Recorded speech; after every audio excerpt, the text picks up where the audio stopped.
Okay, dear guests, if you see your name up here, please be seated up here. Thank you.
All right, well, as we could hear the bell ringing outside, that means it's time for us to come back in here for our summary report of sub-themes and youth IGF.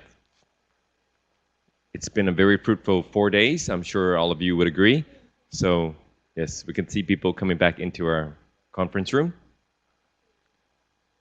First, we're going to do the summary reports, then we're going to do a synthesis document presentation, and then the closing remarks. Okay? Now we're just waiting for the people to come back into our room.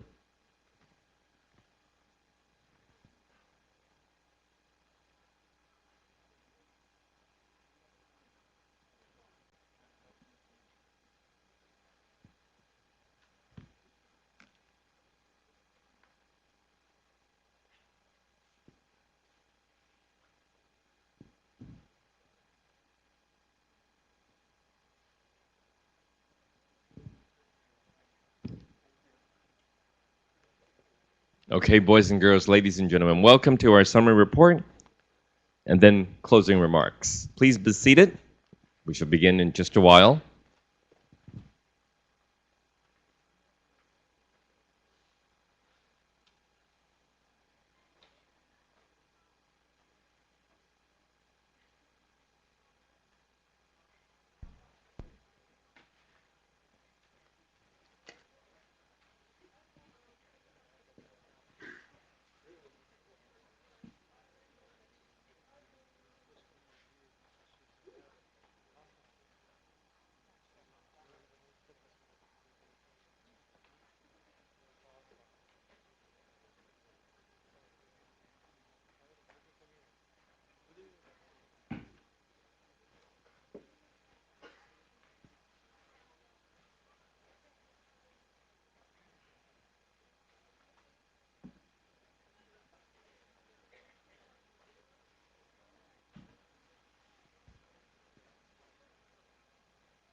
All right, ladies and gentlemen, boys and girls, welcome to our closing.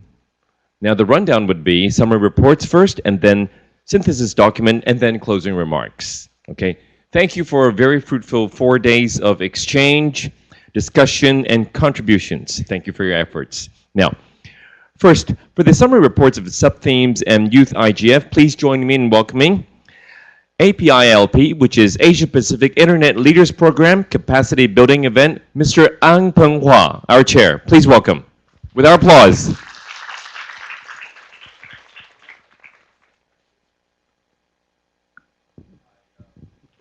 So good evening. Thank you for being here. I have a brief report, and I will keep it brief. The APILP is meant to be a training for people who are new to this whole internet governance sphere.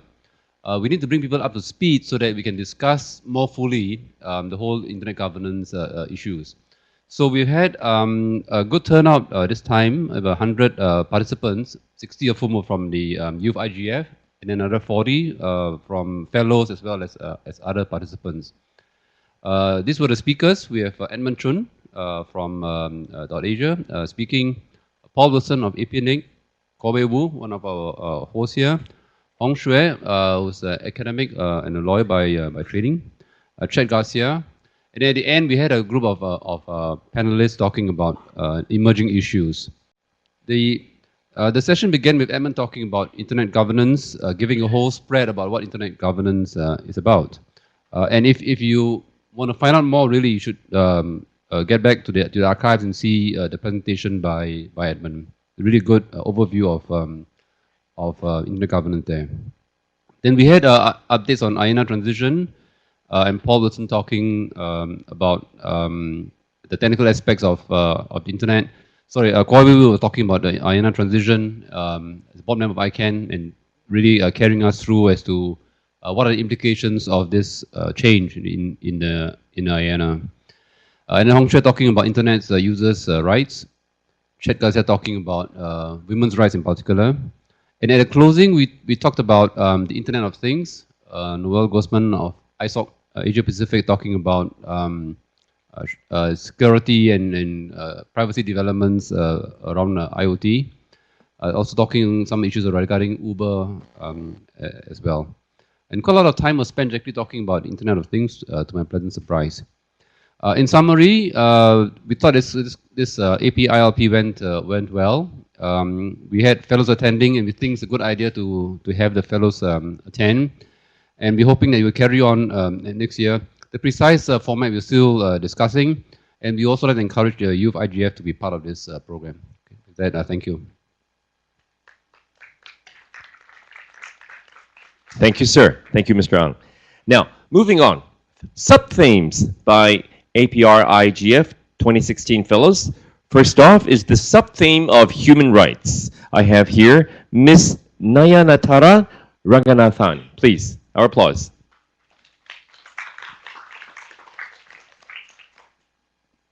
Good evening. On the human rights sub-theme, there were 8 workshops in total, and the issues that were covered ranged from privacy, surveillance, violence against women, radicalization and extremism, freedom of expression, freedom of association and assembly online, and the right to be forgotten. Some of the key issues that were raised across the sessions were, first, that human rights are quite indispensable to conversations about the internet. And beyond very obviously relevant rights like freedom of association and freedom of expression online and the right to privacy, a whole range of other rights like the right to health and the right to work are also at stake. And this was illustrated by the global trend of network shutdowns not being, network shutdowns leading to affecting your right to work and right to health and right to essential services. The other thing that came out strongly was that the internet has become a space that replicates and enables the same kinds of discriminations that were present before the internet came along, and that the gender lens is really useful in this respect. It also came out that it was important to examine how rights disproportionately affect certain marginalized groups of people, and there was an emphasis that there continues to be a large gap in the access of women to the internet in relation to men. And when we talk about meaningful access to the internet, it is imperative that online behaviors change, but also that it must be supplemented with a broader conversation about discrimination more generally against women. Another strong thing that came out was the balancing of competing rights. While the right to privacy, anonymity, public access to information all require a complex balancing of rights, its importance is nonetheless enormous to the Asia-Pacific region, given that and progress on securing their implementation would enable healthy debate and benefit several marginalized groups. And in this context, there was also discussion about a continuing lack of strong horizontal privacy protection in several regimes, and that the responsibility of protection of certain rights falls on users, which is not an onus you want to have. In the conversation on radicalization, it was stressed that ISIS is not the only source, and caution must be exercised before looking at it as purely technical solutions to this problem. Efforts to censor or filter content on the internet due to radicalization has led to over-censoring, as the experience in Indonesia and Thailand shows, because a lot of content is removed in the name of radicalization because it becomes easier to discredit and therefore is used as a tool by a lot of authorities.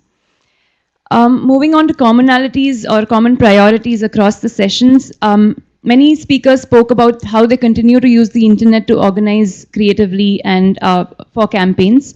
One very interesting one was Occupy Taiwan movement, where open source and alternative tools and mesh networking was used to respond to network shutdowns. Another common priority was transparency, and how the lack of transparency is really debilitating in conversations about information control, whether it's surveillance, censorship, or filtering. Because if there's no information about the kinds of technologies being used, how much budgets there are, the data retention policies about it, then there's no useful conversation that can happen at a more granular level about surveillance and censorship. One other common priority was the privatization of human rights, that the standards for several fundamental human rights are being set by private intermediaries. This came out very strongly in two places. One was where the standards for acceptability of nude content is being set by Facebook, and the other place that it really strongly came out was in the right to be forgotten, where competing rights are having to be balanced by bodies like Google. So moving on to recommendations and suggestions that came out of these sessions, there was a need recognized to push for transparency in governments and from ISPs, whether it is to disclose block lists and reasons for takedowns. One particular suggestion in a workshop also emphasized that there is more understanding and attention required to see how human rights are complicated by the architecture itself of the internet, beyond mere content and usage, the architecture and how that has an enormous impact on democracy and fundamental rights. And despite its importance, a lot of that is invisible in our everyday life. Next, there was also a need for, the dire need for a counter-narrative in the context of radicalization online, and that we need to engage young people in counter-narratives to empower them to make their own choices. And this requires building of community-level initiatives where a sense of belonging is built instead of having disenfranchised communities turning to radical content online. Another recommendation was that privacy by design has to be adopted to lessen the burden on users.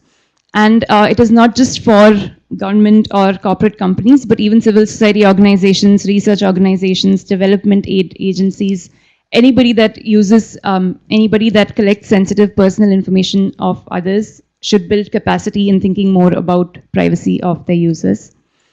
And lastly, that meaningful and equal access for women should not only address connectivity, but also the other barriers like the lack of capacity, discrimination, violence in an unwelcome environment generally. Thank you.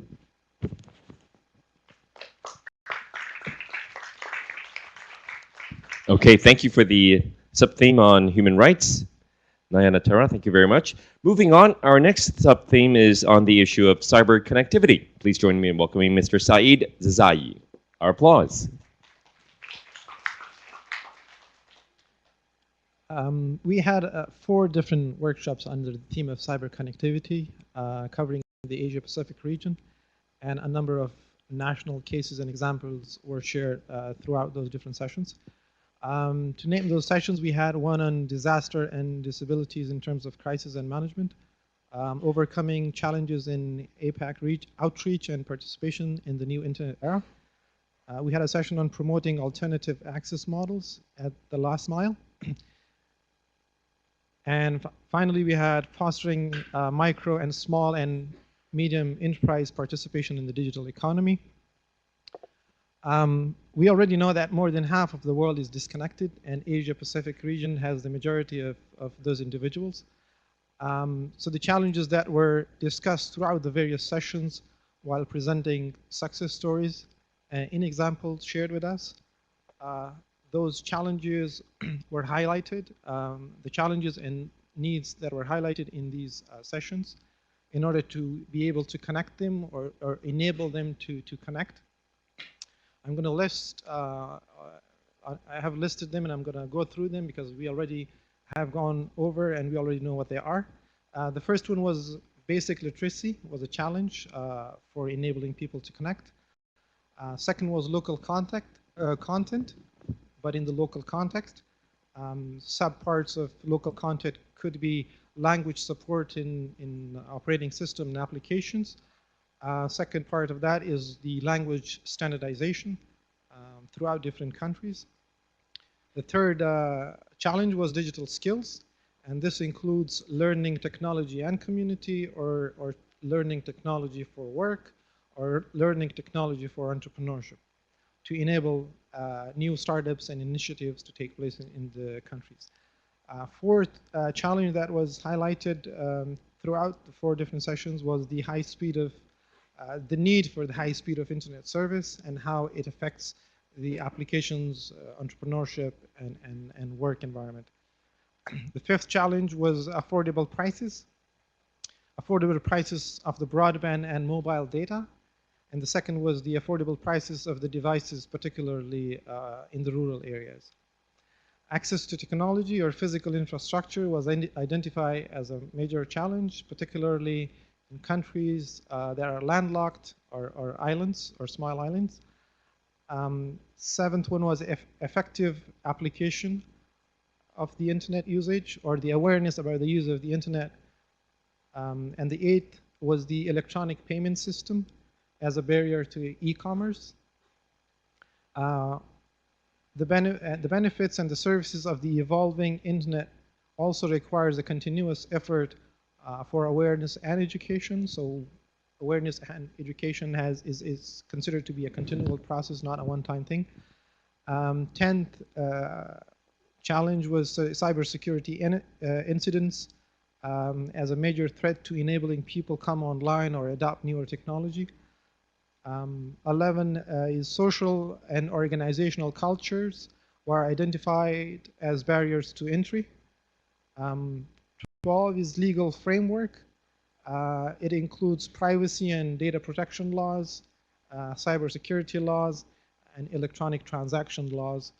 And the final challenge that we identified was the regulatory framework and the skills required with framework development and deployment. Thank you.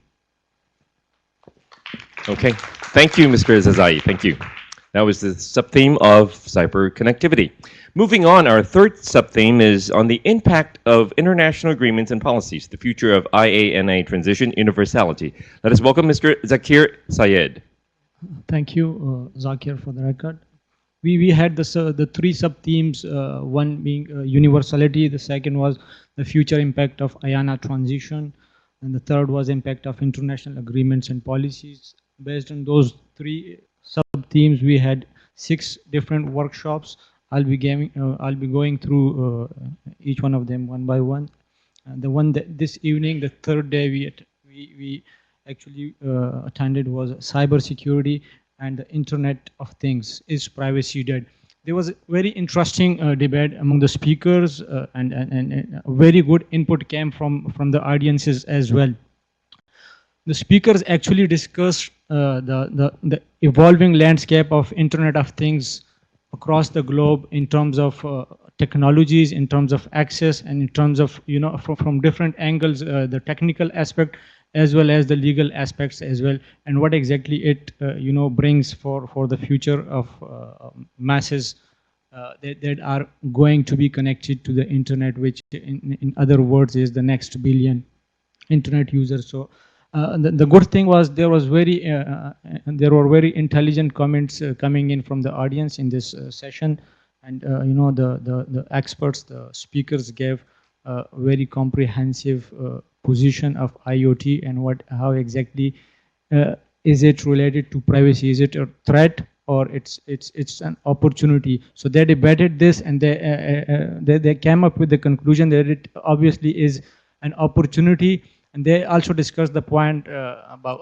how exactly they look at IoT or the internet by 2020. So I mean, all of the speakers were very optimistic in terms of IoT, provided that the legal community and the technical community work side by side to be able to come up with certain principles that actually enable the environment to be sustainable.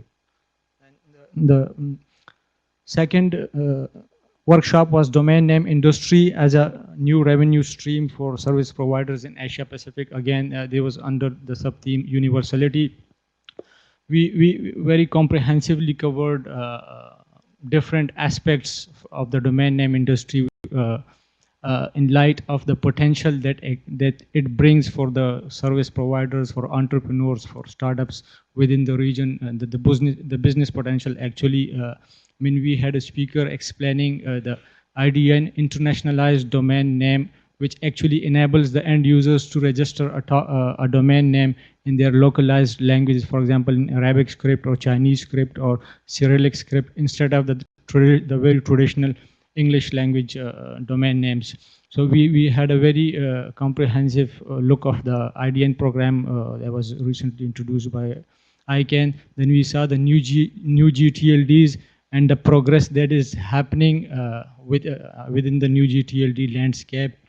We also noticed that there were around 325 million domain names, and a good number of them is actually, acquired within the past couple of quarters, and that's because that actually links it to the success of new GTLDs and the IDNs, because the 325 million domain names actually consist of the IDNs and the CCTLDs and the other domain names as well. The good point was that there was a sort of an interesting discussion between the panel on the issue of innovation. I mean, some of the speakers, one of the speaker actually put these questions of whether there is any, the IDN and the new GTLDs actually brings in some innovation or not. And we had the other half of the speakers commenting on it, and they actually gave some very good examples of it. We also saw .Asia organizations, the very good statistics and numbers, and how exactly is it performing. We saw the speaker actually giving certain case studies and some very good examples in terms of their experiences within the domain name industry, thereby highlighting the potential that exists in the region for the domain. Then the next one was IPv6 in the Asia Pacific region, again related to universality. In this, we actually saw the state of IPv6 within the Asia Pacific community. We saw, speakers highlighting the state of IPv6 in India, in Japan, in South Korea, in Thailand, and then generally about the entire Asia Pacific region. There were some concerns, but countries like, for example, India, they are coming up with very good plans. We came to know in terms of broadband and IPv6 regulations and policies and stuff. So it was like more related to the rollout and the transition of IPv6, because this is something that actually will really make the internet universal. This is part of the issues that directly will make the internet a universal thing.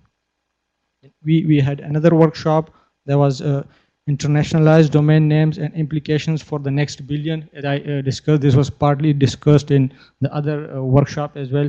But the IDN program actually specifically discussed the localized or the multilingualized aspects of internet, thereby highlighting different scripts and different languages in terms of domain names and how an end user can go online and by having a localized domain name, and then on the next phase they can have a localized email address and then the applications as well. There was a very interesting debate among the speakers.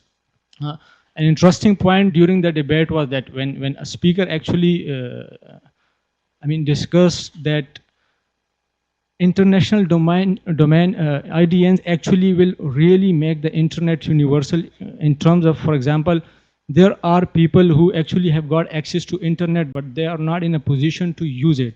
For example, somebody might be having internet connectivity, computer, and all the resources that are required, but they might not understand the language that is there. So this IDN program in terms is actually connecting the already connected 4 billion.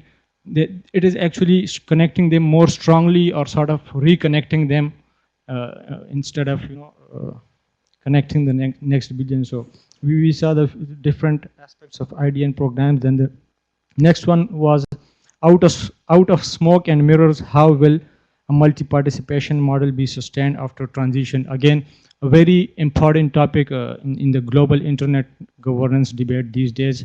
This actually was all about the IANA transition process and the multi-stakeholder model that is being followed throughout this IANA transition process. I mean, the audience were told that how exactly the IANA transition started, what was the background behind this, the US government actually announcement, and then the history of the transition and how exactly it started, then using a completely bottom-up and multi-stakeholder approach, how they convened the communities and constituencies within the ICANN structures to be able to have the proposal which the US government had asked for, which at the same time had to stick to the 4 principles of security, stability, resiliency of the internet, openness of the internet, and at the same time the proposal should not propose something that gives the control of the internet in the hands of some government or stuff like that. So I mean, the overall comprehensive overview of the IANA transition process was shared with the audiences. Then we also came to know during the workshop that the first phase, there was the proposal submission that is already complete. Proposal is already with the US government. It is being evaluated, and very soon they will announce the decision about it. But the NTIA had already announced that the proposal actually adheres to the principle which they had laid before the transition. What currently in terms of IANA transition, what exactly is going on is the accountability process, how exactly ICANN as an organization can be accountable to the communities and to the multi-stakeholder community actually. There was something that was discussed, and the speakers and from the comments we came to know that the overall community is sort of very optimistic about the transition process.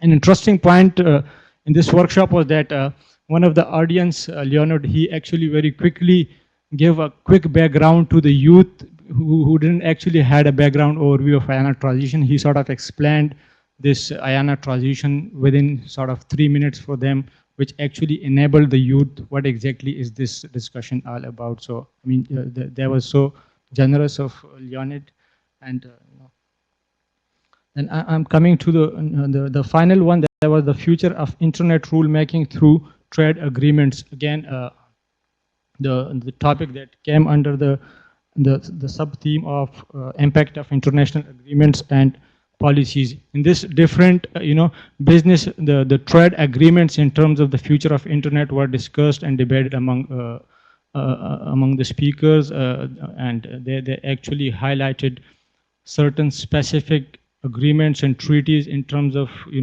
the future of internet that actually needs to be debated, and that the future internet actually demands us, the communities and the different stakeholders across the globe, to come up with some sustainable internet business model, so as to make it a truly global, one single and sustainable internet. So there was a brief overview from my end. Thank you. Thank you very much. Thank you. Our next sub-theme is on security. Please welcome Mr. Rohana Pidaguru. Our applause, please. Thank you. Very good afternoon.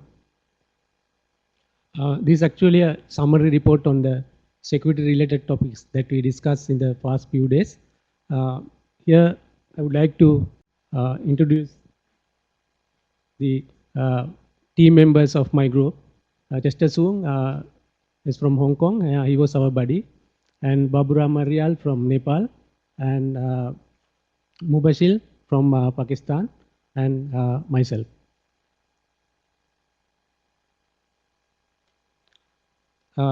These are the few topics that discuss about the security-related matters related to internet.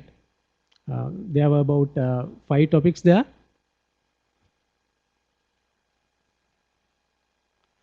From the information that we grabbed from these discussions, these are the current situation, and most of the people who use mobile phones are having smartphones. So now trend is moving to the smartphones, and most of the internet contents of the Asian Pacific region are not generated inside the Asia Pacific region, but from overseas, from USA and other Western countries.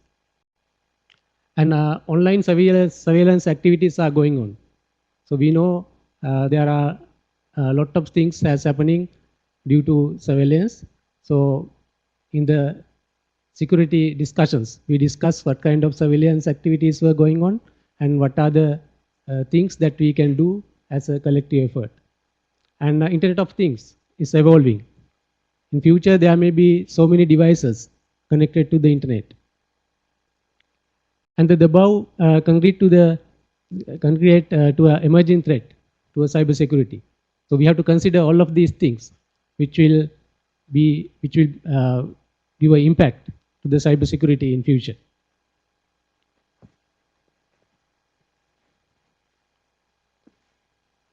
These are the common issues that we discussed during the past few days within those 5 topics.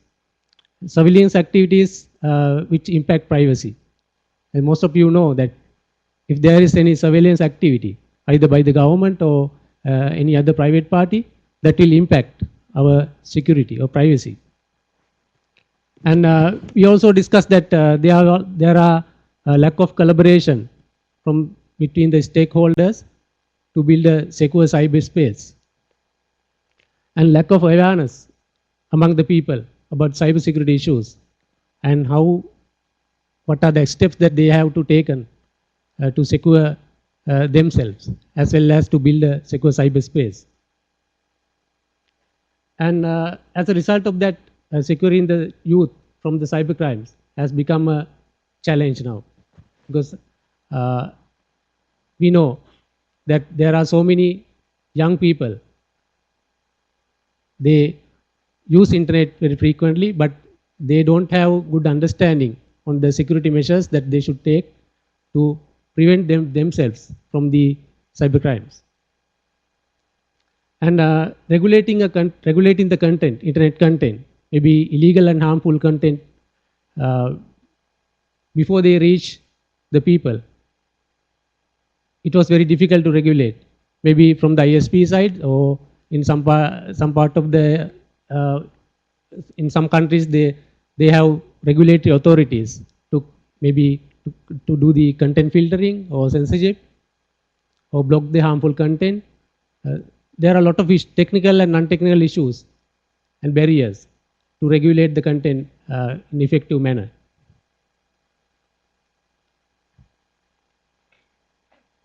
And here are some of the recommendations that we came up during the discussions.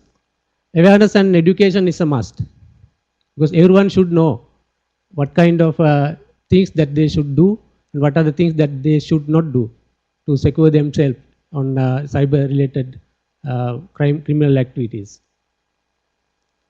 And there should be proper measurements and indexes of security posture. In some countries, we heard that during the discussion that there are a lot of surveys has been done to measure what kind of security awareness is there in their particular country. And legislations and policies is a must. There should be proper acts. For example, Computer Crimes Act or Cyber Security Act and Privacy Protection Act should be there. In addition to that, there should be Data Protection Acts. That's by developing those acts, it will not only protect the people, but it will enable the law enforcement agencies to take actions against the cyber criminals. And multi-stakeholder collaboration is a must. We should collaborate with each other to build a secure cyberspace. And multilateral collaborations also affect, because as one country, we can't take precautions or we can't handle incidents by ourselves. We definitely need support of the other countries. So we should have a multilateral collaboration or cross-border collaboration to defeat cybercrimes. And finally, the slogan is, we should think globally and act locally. Thank you. Okay, think globally, act locally. Cybersecurity, very important. Thank you, Mr. Pilaguru. Now, moving on, our next sub-theme is multi-stakeholder, others, internet governance in general. Please welcome Ms. Shita Laxmi. Our applause.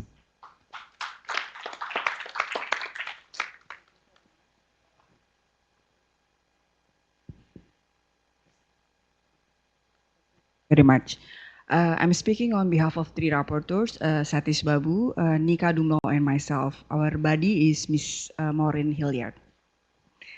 We have 5 sessions to report, sessions on Democracy 3.0, sessions on multi-stakeholder approaches at the local and regional level, session on the internet policy impact on wildlife, session on youth engagement and merger, and the last one is merger sessions related to the internet governance discussions on the ground. The key issues raised across the sessions there are 3 points. The first one, the multi-stakeholder model of internet governance is still work in progress, and as it evolves, it may acquire a higher agility of decision-making, higher inclusiveness, and more checks and balances and internal capacity building processes. The second one, diversity is a desirable characteristic. There was some divergence whether we should limit it into a gold mean because it slows down decision-making processes, or it should be left unconstrained. The third one, there are a set of prerequisites to have multi-stakeholder model to work effectively, like political context that includes laws and regulations, a language barrier also being acknowledged in some sessions, and last but not least, the capacity. We found commonalities or priorities in the sessions, such as capacity. Capacity building is one of the main commonalities we found across the session. People need knowledge to understand, moreover, engage in the multi-stakeholder processes. We can learn from the netmission.asia, which engages young people. Young people are not only have the new set of skills, but also encouraged to engage in the community and potentially influence the process. The dialogue among stakeholders, be it only 2 stakeholders, for example, government with private sector or civil society with private sector, or between all stakeholders, is highly appreciated. The third one, as part of the dialogue, decent voices should also be allowed to be articulated and acknowledged very well. We identified some key recommendations or suggestions discussed in the sessions. We found out that we must be aware on the different power axes in the multi-stakeholder processes. So it's not all stakeholders have the same power. It is also generally difficult to convince some Asia-Pacific governments to subscribe to the multi-stakeholder model, but we should be able to effectively explain it in a manner that will also show how this will benefit them. We should also be able to bring in new and potential and hopefully young stakeholder groups We have to make people realize that what their stake is on the internet. We also found out that rough consensus works well with homogeneous group. For heterogeneous group, it may be need to be tweaked. So you don't have to, so you have to be maneuver it a bit on the ground. Our final point, overall, all workshops were acknowledging that the multi-stakeholder model has made significant strides until now. Multi-stakeholder model holds promise of contributing to a new, more participatory and efficient democracy. Thank you. Thank you very much, Ms. Laxmi. And our next sub-theme is on youth IGF. Please welcome Ms. Haley Young from Net Mission Ambassador. Our applause, please. Ms. Young. Hi everyone, this is Haley from Net Mission. I'm speaking of YIGF. We are very happy to represent youth, to be here, to step in the field of internet governance, to share our experience and ideas on this field. This year, we have attended 6 AprIGF workshops in total after having some basic knowledge in IG after the section of APILP and also some activities in YIGF in day 0. Each participant participated in different workshops owing to our own interests, because each one of us have different interests, and we can it's free for us to attend different workshops. And for the first part, I will tell you about the participant background. This year, for the YIGF, there are 50 participants in total. For the gender, 30 of them are male and 20 of them are female. All of them come from different regions. 21 of them from Philippines, 4 from Thailand, 24 from Taiwan, and 1 from Malaysia. Apart from attending the 6 AprIGF workshops, we have gone through several activities as well. Some of highlights are as follows. The first one is Idea Wall. A couple of MSG guests have been invited to this section for the sharing of their works and experience towards internet governance. After the fruitful sharing and discussion with the guests, 6 issues were concluded to be our top concerns as youths. The issues include privacy, security, cyberbullying, filtering, internet access, right, and regulations. And apart from Idea Wall, we have also a section called Simulation. Participants engage in a simulation game in this section. They act as a representative from different companies, MNC, to make alliances with other companies to bid for a project about improving the internet backbone in India, as proposed by the Indian government. The simulation shows the difficulties in improving the internet architecture, in particular in developing countries. The participants engage actively in the simulation and make the bid to an end while understanding the difficulties in making a better internet environment. Here comes the most important part for our YIGF, which is the role-play discussion. 2 role-play discussions were held among the participants under the multi-stakeholder model. They took the role from different sectors, government, academia, and business, in the discussion regarding 2 topics. The first topic is about the roles and responsibilities of search engines and business sector, and how each stakeholder can govern and contribute to the internet architecture under the multi-stakeholder model. The second topic is about cyberbullying and human rights. In the role play, participants had discussed the definition of cyberbullying and come up with a couple of suggestions with respect to their specific roles. We appreciate the multi-stakeholder model. The role play allows us to experience and understand the model more to get prepared for the future discussion. Moreover, we would like to see more youth get engaged in the field of IG. Apart from that, we have discussion to prepare of the issue of wildlife protection. As today is the Global Tiger Day, we come up with some suggestions on how youth can really help in to use IT to improve the wildlife environment. For example, like creating a trend like Angry Bird and Ice-Breaking Challenge to help to raise the awareness in form of game and video to protect the environment. And finally, which is the most important thing, is suggestion towards initiative. It is important for us to step forward after attending this AprIGF.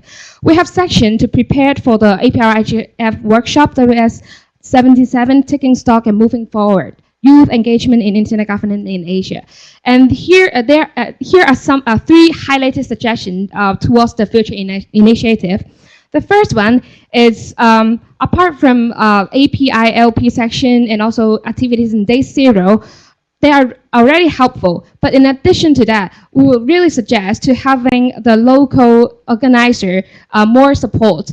For example, having like student club in the university or in the school, so that the students can really get prepared, fully prepared before really attend the APR IGF sections. Because some of the ideas and issues are difficult to understand. So the preparation beforehand is really important. And the second one is more local initiatives is really suggested. Here are two examples of them.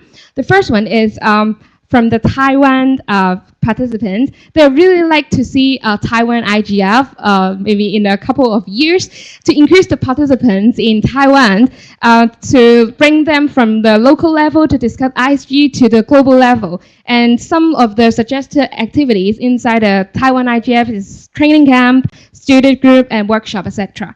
And the second example is holding conference and convention for raising digital awareness and literacy. The aim of the conference is to raise the digital literacy and awareness of the developing issues and topics regarding internet governance. And the third one is due to the geographical difficulties, it is really suggested that more support in flights and also flight to attend the conferences, and also in the form of remote participation is really appreciated. Because remote participation for the conference is not very hot topics in the region, and this more promotion is needed. We come from different backgrounds. YGF is really a great platform for us to learn more about IG. We're willing to empower, equip, prepare ourselves in the area of internet governance, as well as learning from people from different countries. We hope to see the enhancement in capacity building in different regions. More youth can engage in internet governance. This is the kicking off of our journey in IG. We'll continue the learning process and continue to build a more harmonious internet environment. Thank you. Okay, thank you, Ms. Haley Young. Thank you very much. I was told that we have some time for Q&A. So, first question. Our CEO, Mr. Guowei. Not question. I hear you from the Taiwan youth. We will plan for that. All right, thank you, sir. Thank you so much. The floor is still open until 5. Any comments? Any questions, please? Please just come over here and say what you want.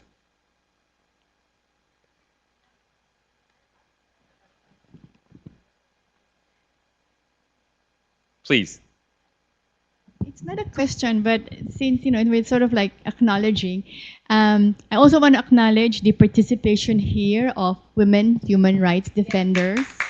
We APC partnered with about 20 women's human rights defenders, and we had 2 days of meetings before the APR-IGF, and you can see how much that meant in terms of participation and gender balance in APR-IGF. Thank you.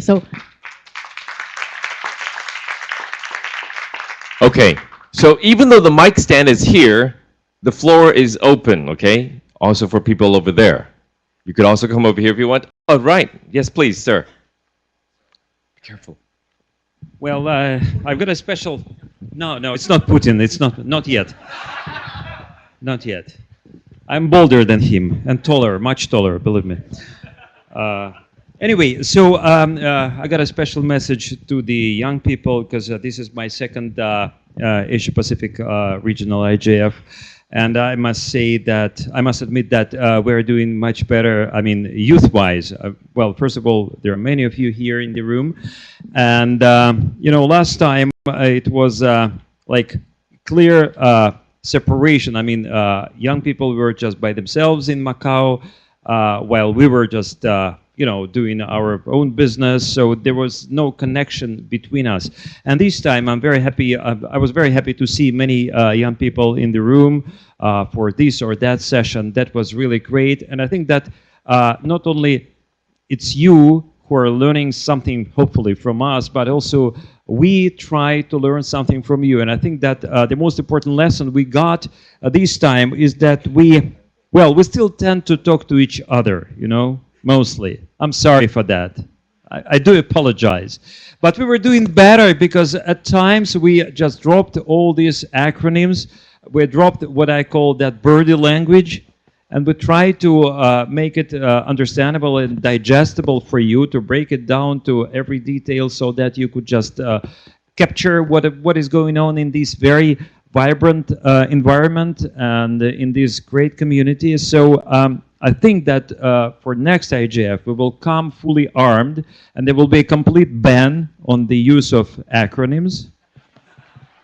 And if someone would try to address the adult audience, so that person would be penalized or probably ostracized, at least for 2 IGFs, you know, just no way for that person. Yeah, I said IGF. Time to quit. All right, so that's it. Thank you very much, folks. All right, thank you. One more sharing, one more. Please, please. Do you want me to bring the mic stand over to you? Okay, mic stand right here for you. Okay. All right, thank you. It's adjustable. I was struggling with, hello? I was That's struggling even with better. getting up. All right.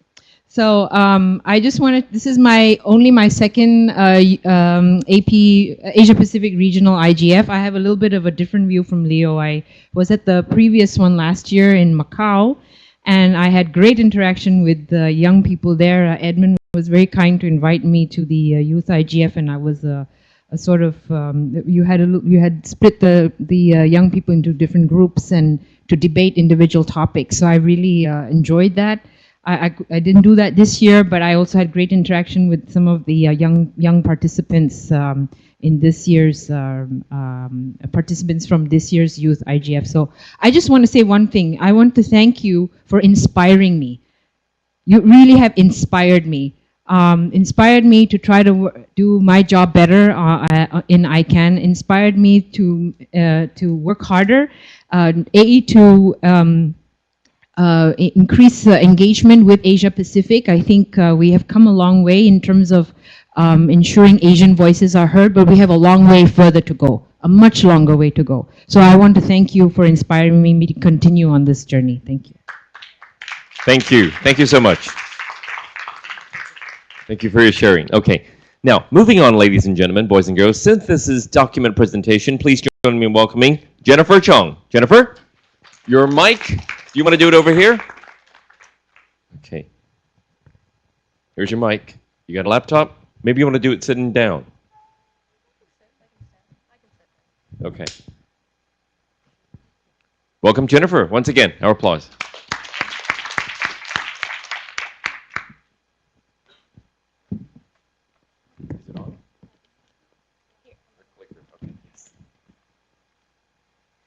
Good afternoon, everyone. My name is Jennifer Chung. I'm part of the, I will try to do this without acronyms, Asia Pacific Regional Internet Governance Forum Secretariat Team.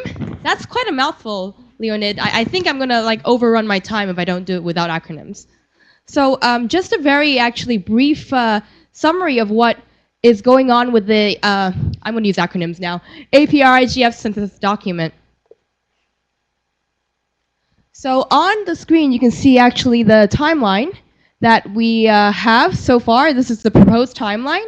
I actually showed this timeline during the day 1 town hall session. We actually have extended a little bit the input into draft 1 because we are really encouraged by the very active participation and input during these sessions.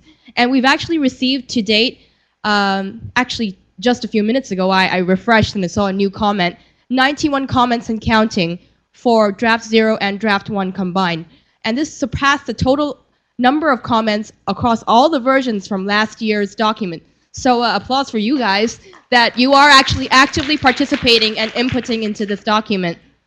So we don't want to stop the continuous flow of this input, particularly reflecting the very fruitful discussions we've had during the past few days, as we've heard from our rapporteurs. So when you're traveling back home the next few days and writing workshop reports and reflecting on everything that has been discussed here, maybe you'll have some time to formulate these ideas into some concrete text and input. So we actually really want to call attention into input into the IGF intersessional work. Now these are the 9 guiding questions that are on the commenting platform on the URL you see there in the synthesis document. So it's paragraph 16 to 24, the 9 guiding questions, and this is input into the intersessional work on the policy options for connecting and enabling the next billion phase 2. Now this is actually particularly important, especially for our region, as many of the next billion coming online will be from the Asia Pacific region. And I'm actually really going to echo what Asha just said. We want to hear Asian voices. We want to continue to have people input and make our issues that are really pertinent to everyone here in this region heard, so we can actually input this into the global IGF this December in Guadalajara, Mexico. So brief and short, and I'd like to open the floor for any general comments on the synthesis document or just the process of what you've seen. I can go right back to the timeline so people can take a look.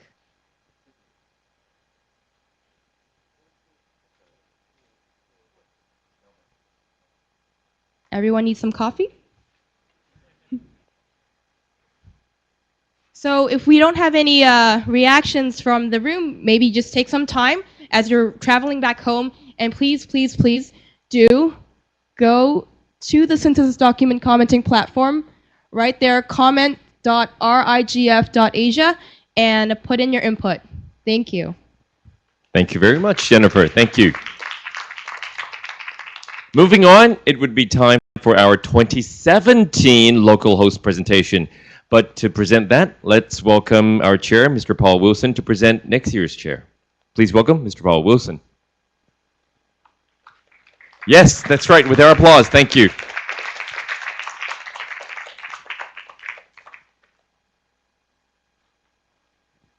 G'day, sir. Next one's in Melbourne. G'day.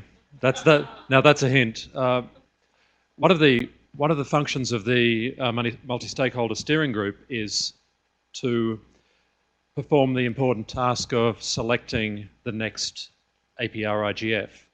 So we take that pretty seriously. There's an open call for proposals, and anyone who's interested in proposing to hold the APRIGF, if they're as brave as Kuo Wei Wu and his predecessors, then they can put together a proposal, answer a lot of detailed questions about how exactly they're going to fulfill all the requirements of the APRIGF. And it's a competitive process. We normally have a number of people who are interested to do this. And so the MSG has to decide. And this is a chance now to formally recognise and announce and introduce the next APRIGF, which you may have gathered, you may have heard actually, it's not a big secret, but you may have gathered it's in Melbourne next year. It's being hosted by the Australian Domain Authority, and I believe that Paul Schindler will give us some idea Paul, of grab what a we mic. can look forward to in Melbourne next year. So over to you, Paul. Thank you.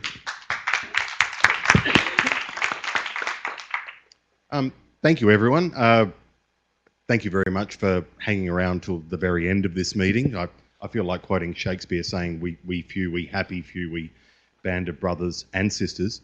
But I just want to say a few words about next year's event. We're very proud to host, but also to try to bring in a greater Pacific flavour to our Asia Pacific region. That is the main motivator we had behind proposing our meeting for 2017. We certainly welcome everyone who's here now, but we hope that by hosting the meeting in Melbourne, we can actually expand upon the membership and the participation, the excellent membership and participation we already have. I'd like to say thank you to the MSG, to the organising committee, to everyone who's been involved, to the Secretariat, to the local hosts. You've certainly done a wonderful job in terms of hosting this meeting, and that sets a bar for next year. And speaking of next year, through the miracle of technology, hopefully we've got a brief video that will give you an introduction of what we're hoping to achieve.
I hate Melbourne. It's a terrible place to live.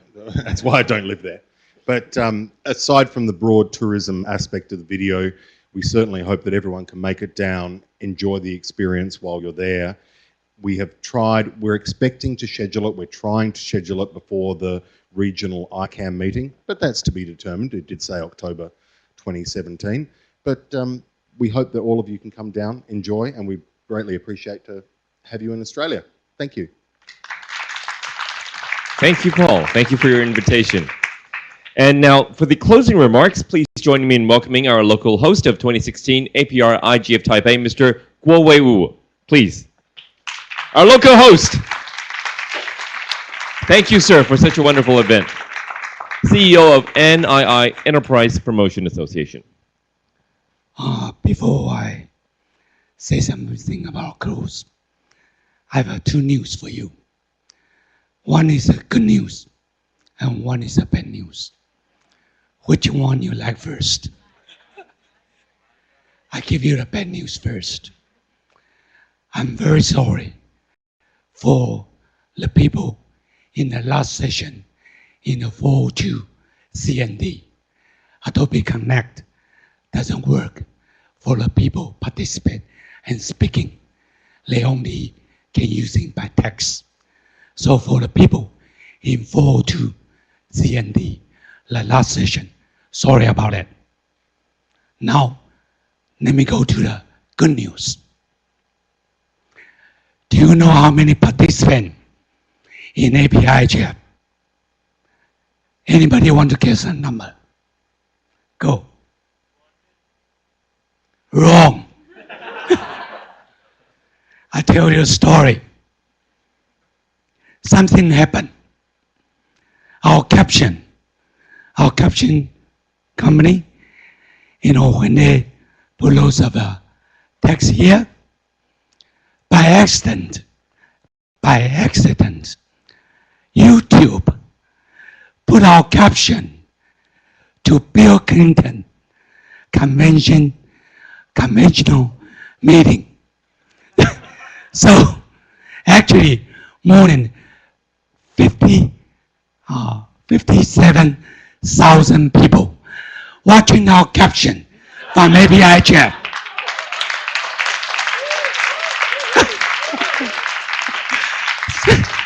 So we actually have 57,000 participants.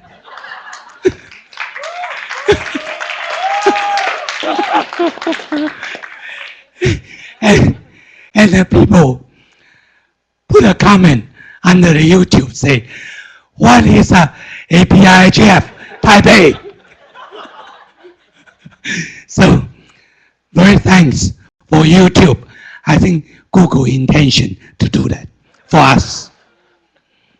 So finally, I have to say, without your participation, I think this meeting cannot be so good. We have more than 300 people, show in the Taipei. We also have more than 580 actually participant from remote.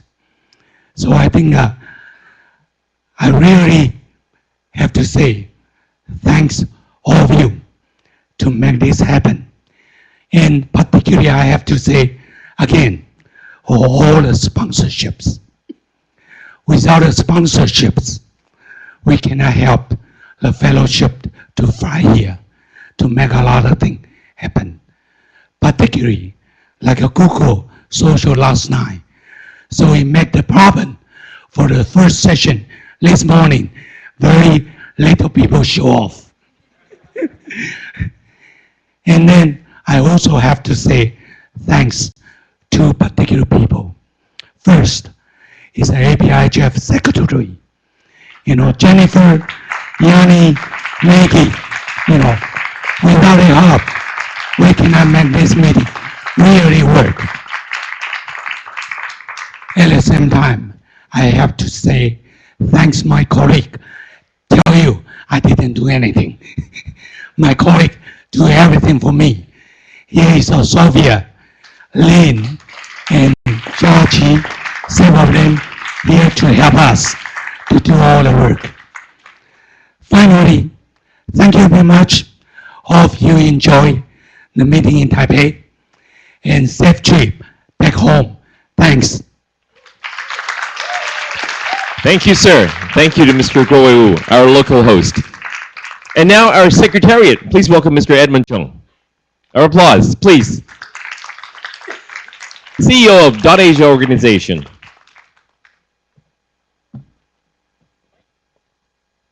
Hello. Yeah. Thank you, and thank you Guo Wei, first of all, for thanking our team. And I will start by also thanking the gracious host from the NI, EPA, and of course the Ministry of Transportation and Communications as well. Guo Wei, you said you did nothing, so I decided not to thank you. But we'll definitely thank Sophie, Sean, Yumin, and the local host team, including Guo Wei. Please give a round of applause again. .Asia, we continue to be proud to serve as a secretariat for the AprIGF, and we continue to be committed to continue to serve. And one of the things that we're quite excited about is the expansion, hopefully really at one point to the tens of thousands, but at least this year we've received close to 100 workshop proposals, and with the work from the Secretariat and also the multi-stakeholder steering group, we're able to pull together 45 of them into 30 sessions that you have participated in here, along with the plenaries and the strengthened synthesis document development process. That, I think, is one of the things that is very exciting for me. Again, from the Asia Pacific region, a pioneering effort from a regional IGF initiative. And of course, speaking about pioneering efforts, the Youth IGF stream that continues to be part of the AprIGF. This is something that we started alongside AprIGF 7 years ago. And this is also a third time that APILP is happening together with AprIGF. I hope that this will further be integrated into our work as we move forward.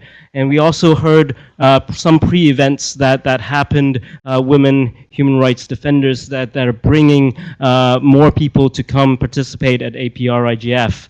So I think as over the last year, we're excited to see a continued strengthening of the participation and discussion in the MSG. Last year, we introduced some election procedures on top of the operating principles that sets thresholds for participation, for voting eligibility, and we're going through elections process as well. On top of the biweekly MSG calls, we have the program committee, the fellowship committee that was formed, election committee that was formed. So these are some of the important milestones that we have reached in the last couple of years. So one of the things I want to remind everyone as you think about how the event went, we are going to send you, we are going to spam you with a little bit of feedback email. Please do take a little bit of time to give us the feedback so that next year and the years ahead we can improve on our work here. So besides one of the things that I would like to, I think Kuo-wei already thanked my team, and like Kuo-wei, no, they are Yanis, Maggie, and Jennifer are the ones that actually make me look good as the secretariat. But more and very importantly, David and the NetMission team that brought you the YIGF. Please join me in a round of applause for them. So just before I close, earlier this week I've mentioned this, but besides today being the closing of the AprIGF, today actually also is the Global Tiger Day. If you have joined my session earlier today, you would realize why tigers have anything to do with internet governance, so I won't say too much. But earlier this week, we also talked about multi-stakeholder model. That is, there was an interesting remark about how our wildlife or other life forms need to be a stakeholder group as well. But today, as the Global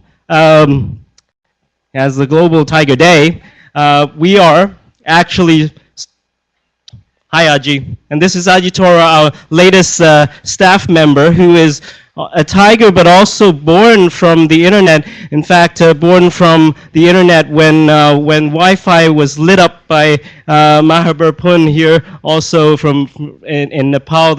And Aji was born from the internet when Wi-Fi was lit up there.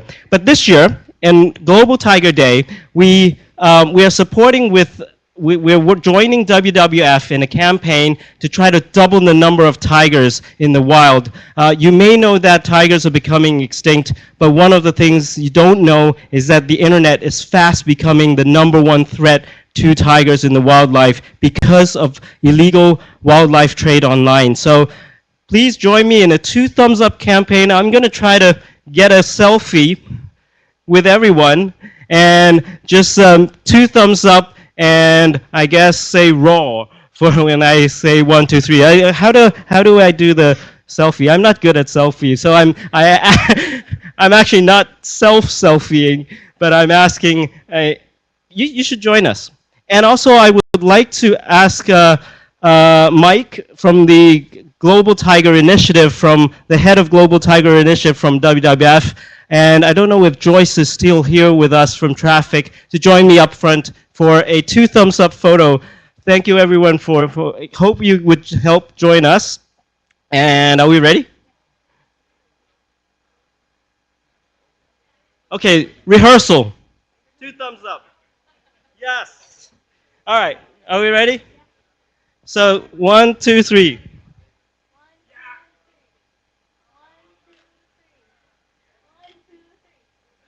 And we should do a raw, right? Are we ready for a raw? 1, 2, 3, roar! Thank you everyone for joining me, and thank you. Thank you, Edmund, Mr. Edmund Chung, and thank you, Tiger. I still have a small comment for that.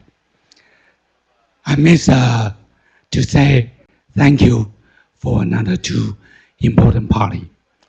The first one is the Ministry of Transportation and Telecommunication, because the major funding is from the Ministry of Transportation and Telecommunication in Taiwan. Thank you for them.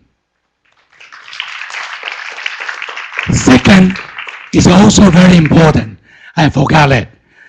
Watch the people dress the blue T-shirt. They do all the work for us. You saw them in every session. Say thank you for those people dress the blue T-shirt. Thank you very much. Thank you, sir. Now, moving on, our organizer, please welcome Ms. Gian Soriano, our Net Mission Ambassador.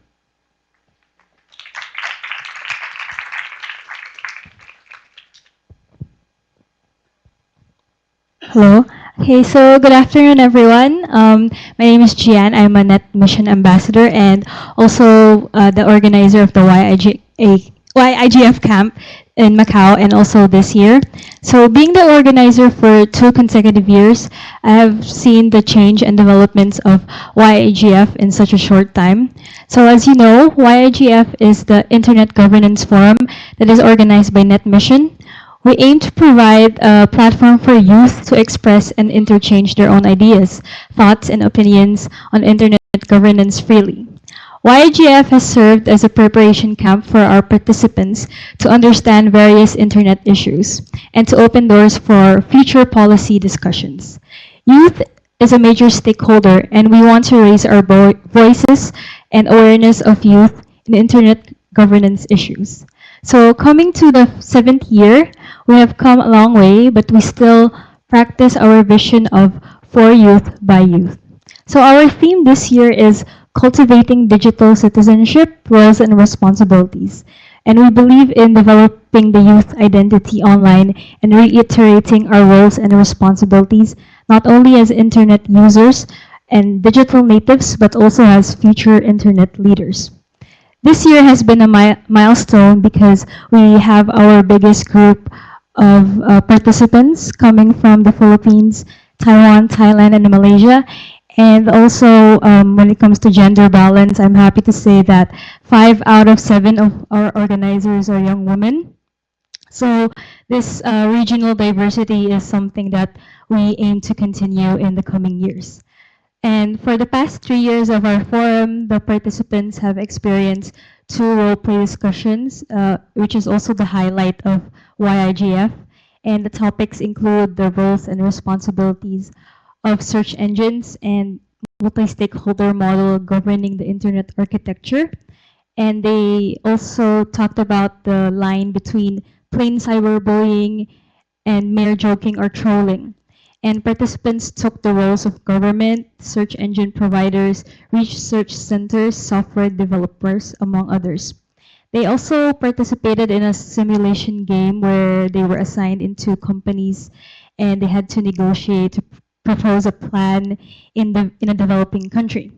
And with this, they were able to engage in an active and fruitful discussion. Another key highlight of YIGF is the Idea World session, where we encourage the participants to talk about the issues that they are most concerned about freely. And we are thankful that the discussion was joined by MSG guests such as Chester Song, Edmund Chong, THC Kuwei, and Mr. Arnes Ignacio.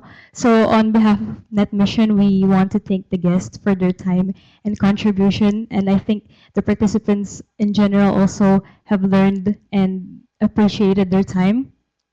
And finally, for the future plans and initiative of YIGF, the participants also came up with suggestions on what youth can do to help their own community to move forward.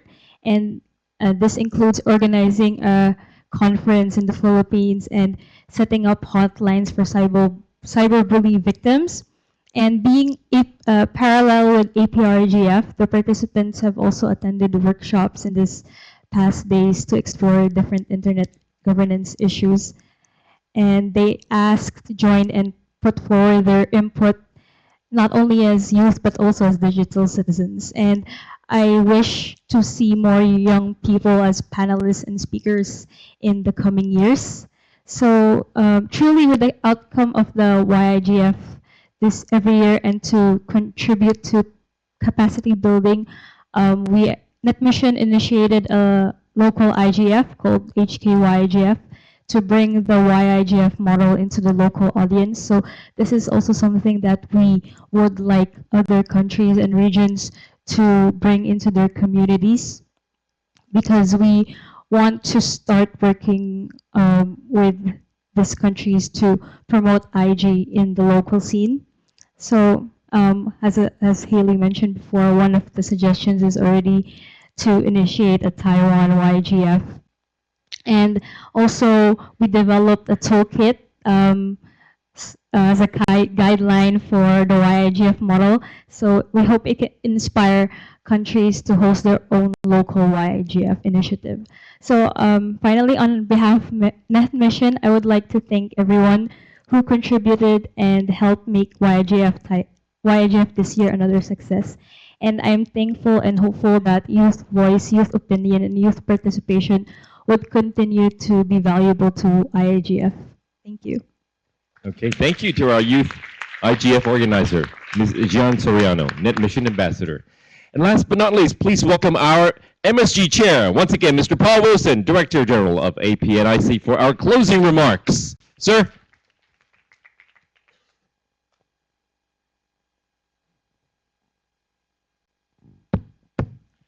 Thank you very much. Once again, it's an honour to be here and to have this privilege to address the closing session of the 2016 Regional IGF. I spoke in the opening plenary about some of the substance of the IGF and the APR IGF, some of the issues that you are likely to encounter during this week, the issues that come up and evolve through the IGF process. And I guess after 3 days, everyone here is full of substance, full of questions and topics and issues, and hopefully also a few answers on some of those topics. I think for any newcomer here, I hope you could see how rich the discussions are and how much work we actually all have to do. I didn't say too much at the opening about what is the purpose of all of this this discussion, and I think it's worth dwelling a little bit on that before we leave. It was Marcus Kummer actually who said that the IGF is not for decision making, but it is for decision makers. It's not a place for decisions, it's a place for discussions, and that actually makes us all free to discuss, to explore, to try out ideas and so on in a way that we wouldn't be able to if we were sort of here for the business of discussion. I think what that means is that the IGF is about learning. It's about the deep knowledge and developing our capacity for learning and our ability to make decisions. I could say that applies to me personally. I mean, in this room, I don't think we have just experts on one side and lay people on the other side. We actually have the full spectrum of people here, and there's no teacher here who can't also be a student. And I think that's really critical with the growth and the evolution of the internet across so many stakeholders and so many different topics that are evolving. They are new ideas that are new this year. There'll be more new ideas and topics next year. So these days, I think this is sort of recognised in the internet environment, and the challenge is referred to as capacity building. It's the challenge of empowering people and organisations to do what they need to do. And I think it's really clear that, particularly in this region, the Asia Pacific Regional IGF has got a capacity building mission. I mean, as I said in the opening, we've got half the world's population and we've got but we've also got well over half of the world's internet growth happening right now, and that's going to be continuing that way for quite a few years. So I think that capacity building is something we need to think about, and we can promote the AprIGF as something that is building the capacity of the people who are here to make decisions, to understand, to learn, to make decisions, and to go away and apply those to whatever work we do. I mean, and this applies to all of us. I'm not talking about highfalutin decision makers here. I'm talking about everyone here, whether you're a student or an activist or an internet administrator, like I am. And that's the point I wanted to make. I think, you know, the Internet Governance Forum is one thing, but I think it's not just a forum for internet governance. I think it's actually a school for internet governance. It's a place where we can all learn from each other and build our capacities to do the work that we're doing. So my only other point actually is to say thanks again to all of you for being here. Thanks to the host, to Nipa, to Kuo Wei Wu. Thanks especially though to another group. I mean, the host is, your work is done, Kuo. The host can go home next week. Maybe there's a bit of tidy up here to do, but you can go home next week and not have to worry about this. But we've actually got a team of people who are with us year after year, and I just really do want to make a special thanks to the Secretariat team at .Asia. I want to ask Yanis and Jennifer and Maggie and Edmund to stand up and to be appreciated, because they've done fantastic work here.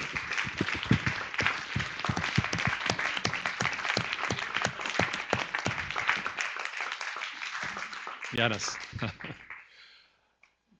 So that's it. Thanks again, and safe travels home, everyone. Thanks. Thank you to our MSG Chair, Mr. Paul Wilson. Thank you.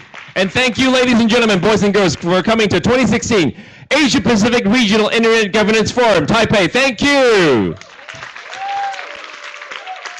Housekeeping items.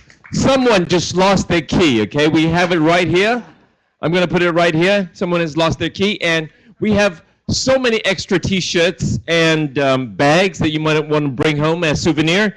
And those badges, please recycle them. Please give them back to us so we could reuse them. Thank you so much. Thank you once again, ladies and gentlemen. Thank you.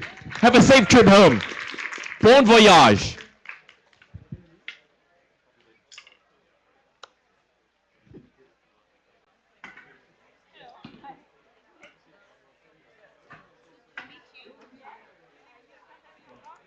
I will be in Hong Kong next month. Sorry. Goodbye. Thank you. Talk to you again next week. For sure. Hope to see you soon. Yeah. Next time you're in town. If I get the clearance.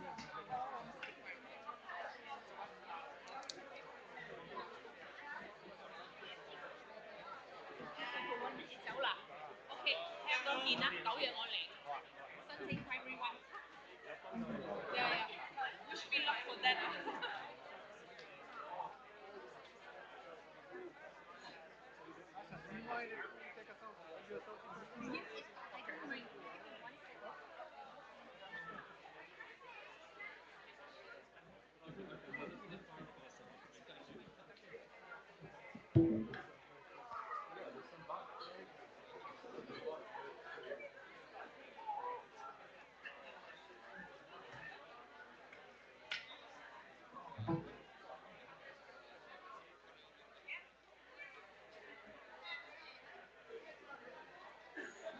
Thank you for your comment.